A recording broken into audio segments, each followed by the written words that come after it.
Hello and welcome to Reach Live. I'm Reena Sooch, your regular end of month host for Reach Live. Thank you for those that are regular attendees, and to those that are new, welcome. Reach Live is on the last Friday of every month, so be sure to click subscribe and stay with us. And each month we have a digital health leader, an executive, an individual who is forging the way in the future of health. And today we have a fantastic guest with us, the Chief Medical Officer from Penn Medicine. Craig, welcome to Reach Live. Thank you for being with us. Hi, Reena. Thank you for having me. I'm really excited to be here today to speak with you on this.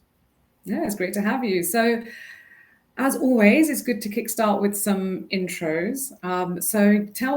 Give us a brief outline of your background and your role and what you're up to at the moment. Okay, great. My name is Craig Gronczewski. I'm an emergency board certified emergency medicine physician. I've been practicing for about 20 years now. I got heavily involved in leadership, starting with being the chair of our department, emergency medicine. Became the president of the medical staff as well. And then several years ago, kind of expanded my role, becoming Associate Chief Medical Officer, and now the permanent Chief Medical Officer of Penn Medicine Princeton Health. So you're a busy man, no doubt. Lots to do and lots to change with healthcare. I think we've all been very busy in healthcare. The past 2 years has really pushed the envelope as to how busy we can capably be. I know, so true. So thinking about the role of technology, I mean, each month we kind of tackle the changing landscape of healthcare, and technology is a huge part of that. So tell me the role of technology in healthcare for you. What's been like a standout moment for you with technology in healthcare? I feel like, I still feel like I'm a young physician, but I'm middle career.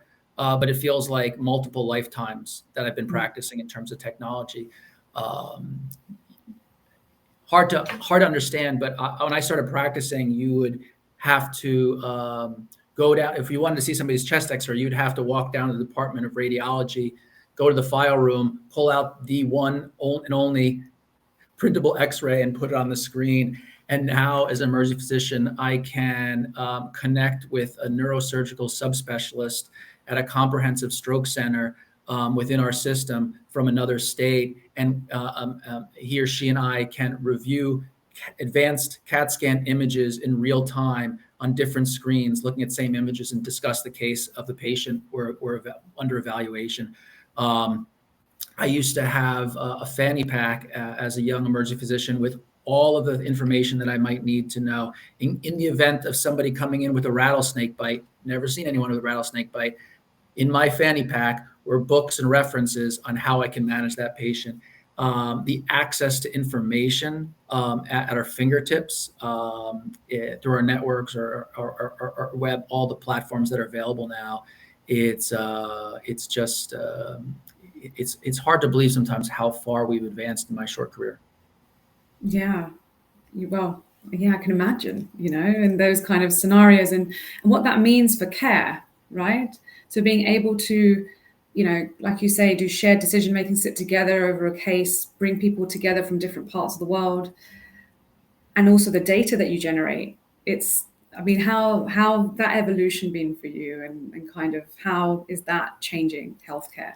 Yeah, I mean, just back to the emergency medicine example, emergency physicians and what we're faced with seeing the challenge we have, we need to be prepared for everything that walks in the door. And we don't, there is a fine line, a gray line from where our scope of our specialty practices begins and ends. And in order to effectively take care of the patient, we need to reach out to consultants. It's like we can now, communication is so important in healthcare.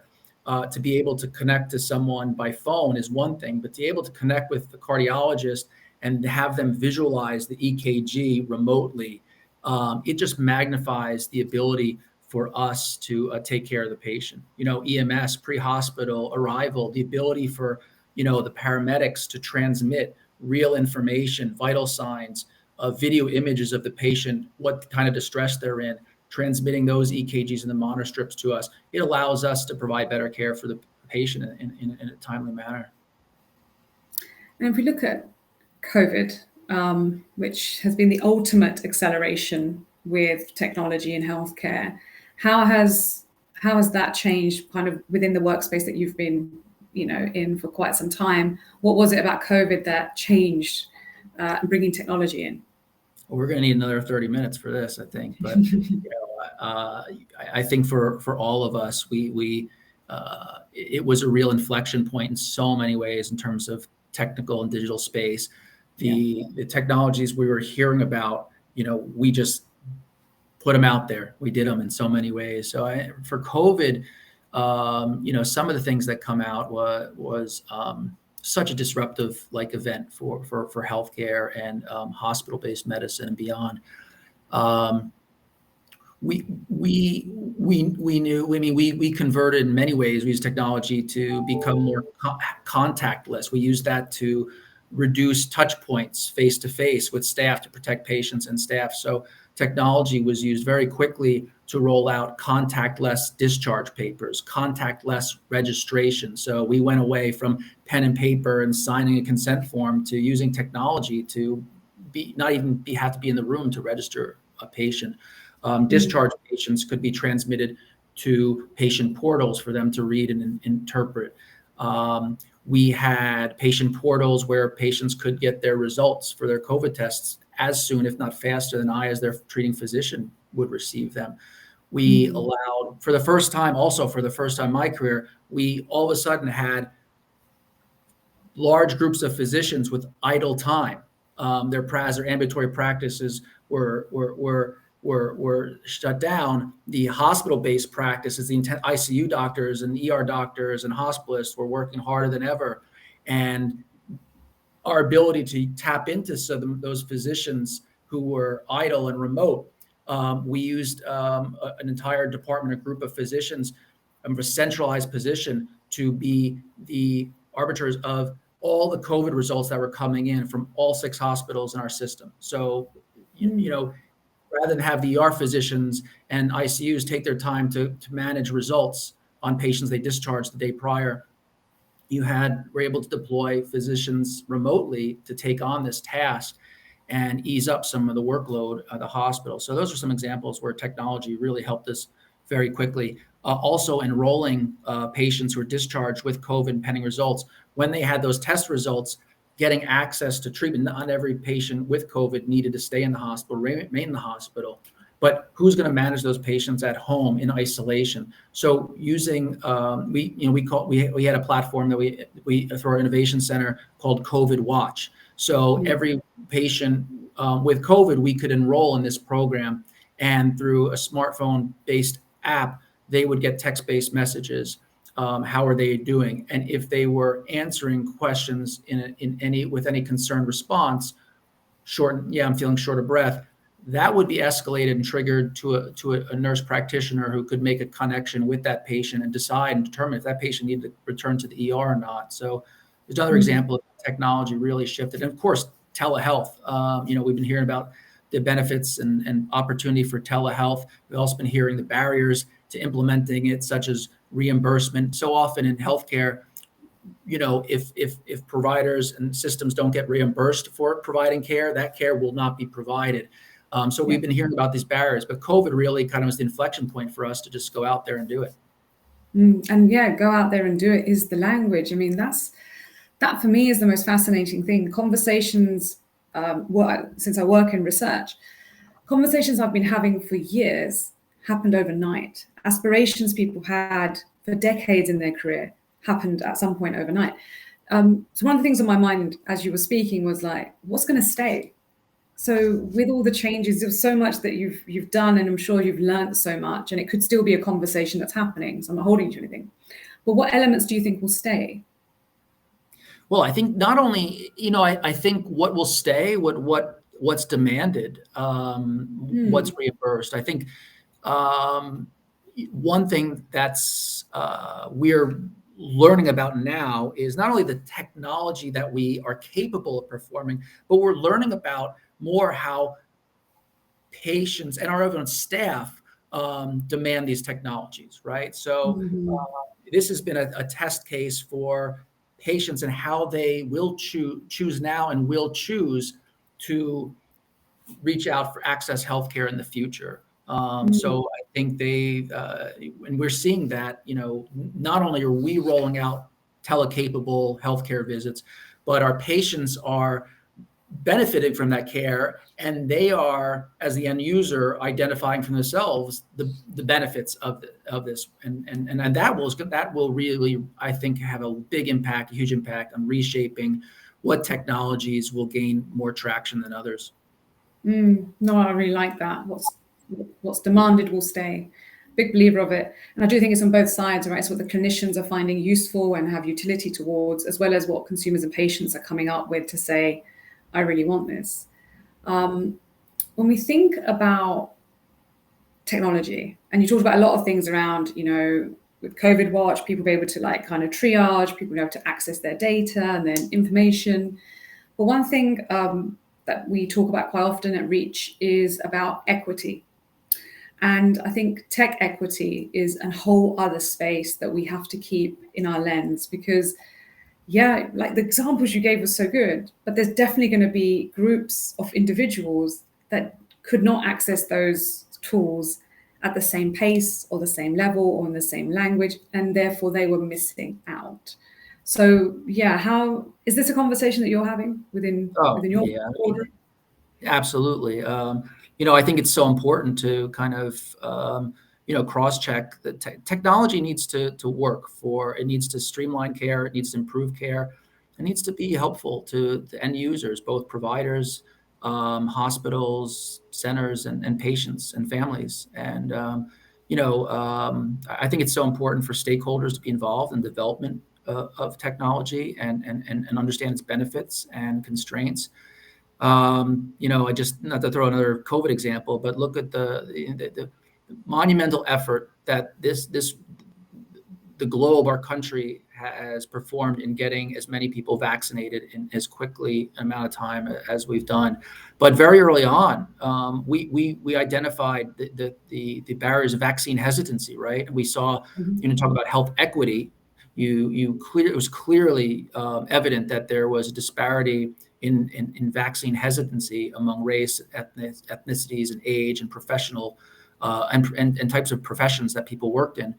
What we also learned very quickly is the technology that we set up to allow people to access the vaccine was very elusive to some that weren't tech savvy. So a lot of these enrollments for the vaccine were email-based, web-based. There was no walk-in, call up to make an appointment. And I just need to look at my own, my mom in the struggle in trying to get her to schedule for a vaccine. And it was just nearly weeks. It was just impossible for her. And I, finally got involved. It was difficult for me. So I think we have to recognize,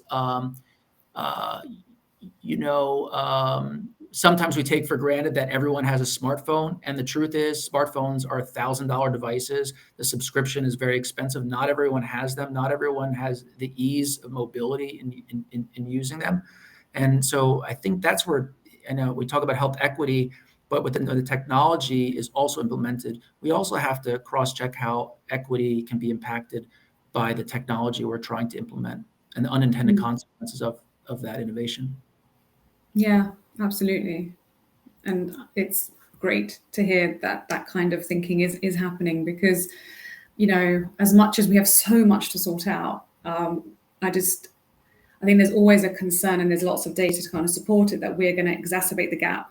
And therefore, those that can afford it, already have access, who are very good at communicating what they want, will continue to grasp and get the benefits and the outcomes, and then we'll have a greater gap within health and healthcare.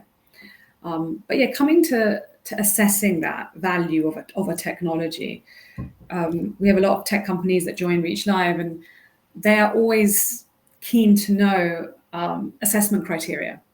So, if someone's bringing a technology to you and they want it to be implemented, what are the elements of value assessment that you would do, and what are some of the challenges also that you have around that? Yeah, I think what are the outcome measures for the tool or innovation or technology they're implementing? It needs to improve access, improve outcomes, improve safety, and improve experience. And so it needs to be cross-checked against all stakeholders, CFOs and their teams, medical staff and their teams, nursing staff and their teams, patients, end users, quality analysts and administrators. So we really need to come to the table and assess value, and how do we measure that from different angles. Just kind of pulling it back to, and I know we spoke recently about an award that we were recognized by the Association of Ambulatory Behavioral Healthcare and for Program of the Year. For back to COVID, when we shut down, we have a 110-bed psychiatric hospital. We also have intensive outpatient and partial hospitalization programs. And when the pandemic started, that didn't mean the mental health issues of our patients ended or was in hold. So as we shut down our outpatient practices, 9 days later, with 250 staff and 600 patients enrolled in our intensive outpatient program, we start up our program with psychiatric evaluations, group therapy, individual therapy, family therapy, medical management.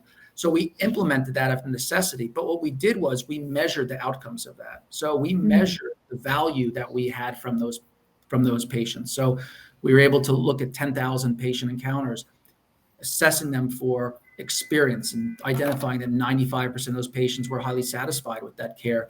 In fact, the majority of them said that when we went back to in person, if that was an option, they would still consider continuing in the remote setting. So here is something that where we, out of necessity, rolled out, used technology to continue and enhance a program. But we measured the outcomes of that from an experience standpoint, from an access standpoint, from a value standpoint, and from a symptom standpoint. And I think that's, it's crucial when we roll out technology to measure in terms of the value among a cascade of stakeholders. Yeah. Well, yeah, as an answer, and congratulations on the award win, because it's fantastic, to have that, and also to see the benefits that you've been able to really shine, because more evidence that we generate, and the more that we kind of share those evidence bases, it does everything for the industry. It moves everyone forward.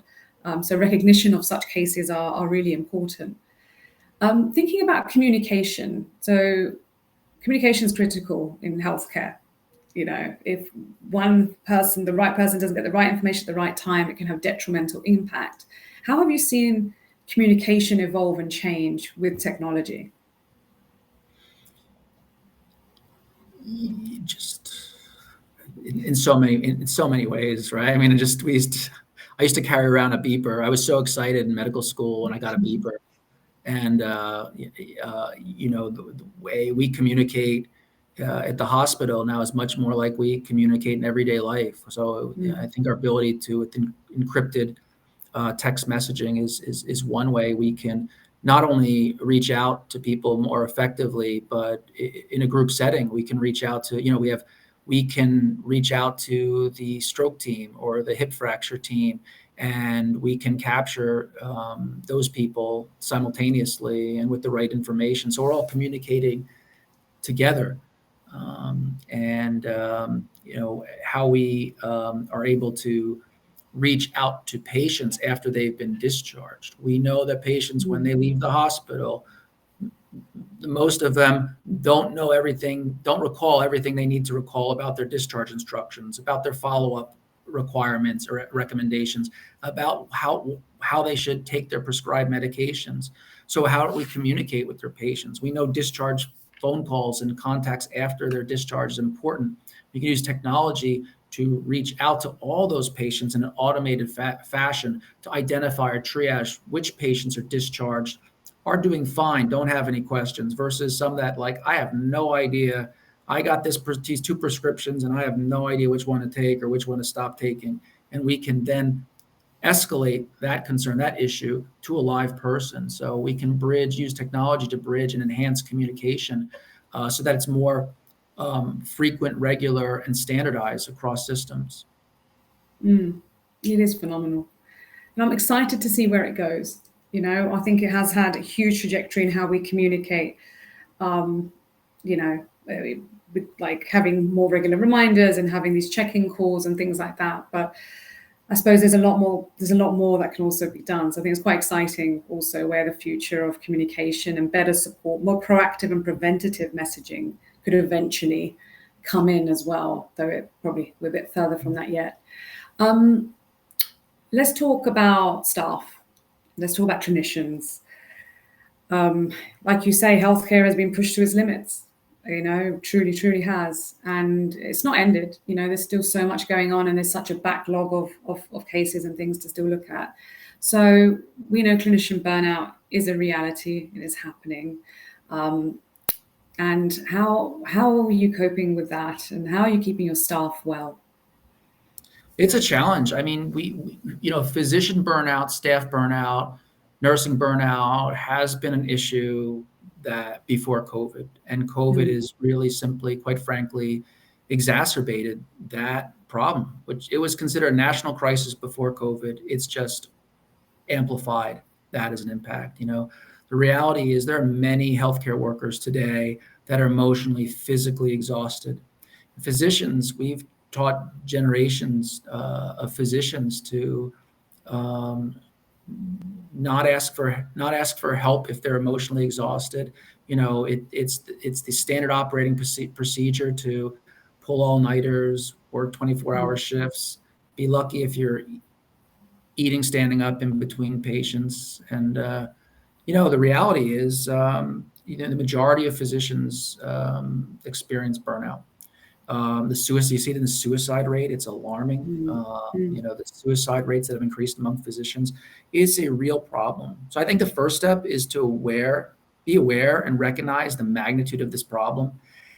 It's taken years to get to this point. It's going to take a long time to get us back to a better, more appropriate state. And a few yoga classes are not going to help this.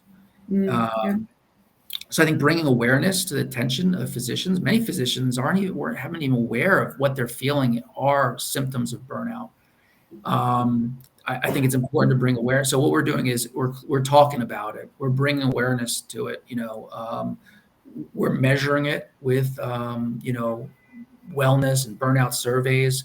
Enrolling our physician and staff in programs where they can have routine reminders that will assess their level of burnout and exhaustion. And if they are experiencing level of burnout and exhaustion, it ties them to resources to address that. We're talking to our physician leaders on how to better be prepared to recognize some of the things that they may be seeing among their staff that are signs of burnout. Flexible scheduling, ensuring that people have the appropriate level of time off, and really, frankly, just for those that are really suffering, resources for mental health. So we have technology. We have a program where all our staff, including our medical staff, can tap into and on-demand mental wellness check-in, and if there are any high risk or concerning features, that'll trigger an on-demand live therapist to get on and speak with the provider anonymously. We have group sessions, and during COVID, we had a chaplain. We had one of our physicians, an ER physician, who caught COVID, was on a ventilator for 90 days. The impact that had on our staff, the psychology, the fear, the being at the bedside with our colleagues on a ventilator. We were able to, bring in the chaplain and have part of our huddles and round and 11. We had group sessions and FaceTimes, Zoom sessions with staff at home to talk about how they're feeling. I think I don't have a perfect answer for it. There's a starting point is recognizing that this is a serious issue, bringing awareness to the country, to our physicians, and measuring it and putting in programs to help support our physicians and staff. And it's not just a physician issue; it's a healthcare issue. Yeah, thank you. A lot of things you've shared there, and hopefully inspiring to others as well when they're thinking about initiatives and things that to do. I will also advise people to check out resilience.healthcare, which has some fantastic resources and is supported by Reach. So it's developed by Reach as well, but it's all about clinician well-being too. But I completely agree with you, Craig. It's not just about clinicians. It is about healthcare workers across the board, and also care. I mean, across the spectrum. We go to caregivers, and we can go, it's just every element. And the more we can all do, like you say, to raise awareness of the issue, but to be there for one another. Sometimes the simple things, but also just using the resources that we have available to us. And recognizing the kindness and I mean, I've come out of the pandemic. We're not fully out of it, but sometimes more depleted and exhausted than ever before. But I've never felt like there's been more purpose to my career, my profession than ever. And I think the more of us can learn to accept and feel that day to day, I think it's just important for us to kind of realize the purpose and value that we provide. I mean, that is our gift as healthcare workers to our communities and to ourselves. Yeah, well, We need to be positive. Positive energy goes a long way, and I think it's very team-based. The more you can instill that in your team-based units every day, it's a contagious positive energy. Yeah, absolutely. Absolutely. And purpose is so key, right? Knowing why we do what we do every day and feeling that you're part of something. So wrapping up, the future of health. What are the areas that you really are focused on when you think about the modernization of care and the future of care? I think this is where it starts to get a little personal for me. I think I don't take for granted that the magnitude, the impact, and the responsibility I have in my role, and my own personal journey, going from, ER physician, which I still am, I still practice, but the rewarding one-on-one connection of doing something one patient at a time. But now in my role and working with like tremendous, extremely intelligent, forward-thinking, motivated people in my organization, it's really expanded my horizon. So things that really looking forward to is and impacting is burnout and wellness for our entire staff. We talked about health equity. As an ER physician, I saw disparities in health equity every day, and I wasn't recognizing, or I wasn't thinking about it as much. The fact that more patients come to an ER with hypoglycemia, low blood sugar, the days before waiting for their social security check to come in, and the food insecurity and the choice they have to make, and that's showing up in the ER. I was seeing it every day. So we have a tremendous focus on health equity, and trying to get from aspiration to closing that gap, closing those vulnerabilities. I think that's a really exciting part of what I'm involved with. Quality, patient safety experience. The past 2 decades, COVID has shown we are making tremendous strides in quality and patient safety in the healthcare industry throughout the country. And when you look at certain safety and quality metrics, the past 2 years, it's eroded 20 years of gains. So what does that say? One, it says for the past 20 years, things have been working. Things have been working in healthcare to improve quality, to improve patient safety. We need to build resiliency in our healthcare system to prepare us and learn from what we've experienced the past 2 years, and to develop into a more high reliable organizations. And so that latter piece is something that I'm really also excited to work with locally in my organization throughout our system and beyond. I think that's our mission over the next few years, is as we'll learn and accept what's happened, learn from and accept what's happened the past 2 years, but act boldly to improve upon the resiliency and reliability and safety and quality in healthcare delivery going forward. And of course, technology needs to help us. Absolutely. Well, thank you so much. It's so wonderful to kind of hear from you and your thoughts and your perspectives, and you've been quite candid as well and shared quite a lot with us. So thank you for that so much. It's been a great talk. With that, I'm gonna wrap. So a quick update from Reach. Reach will be attending the American College of Obstetricians and Gynaes annual scientific meeting in San Diego, May 6th to 8th. So if you're around, please do check out Reach. Beyond that, just subscribe to Reach Live and continue being with us each month. And over to you, Craig, to say your final goodbye. Thank you. I'd just like to thank you for having me. I want to thank all my colleagues that have touched me, my life, and our patients. I've talked a lot about things that we've done, but it is a team-based sport, and just nobody can do what we need to do in healthcare alone. So thank you for having me, and I appreciate being here. Absolutely. It's been great. Thank you so much, Craig. Thank you. And to everyone else, thank you very much. Have a great rest of your day.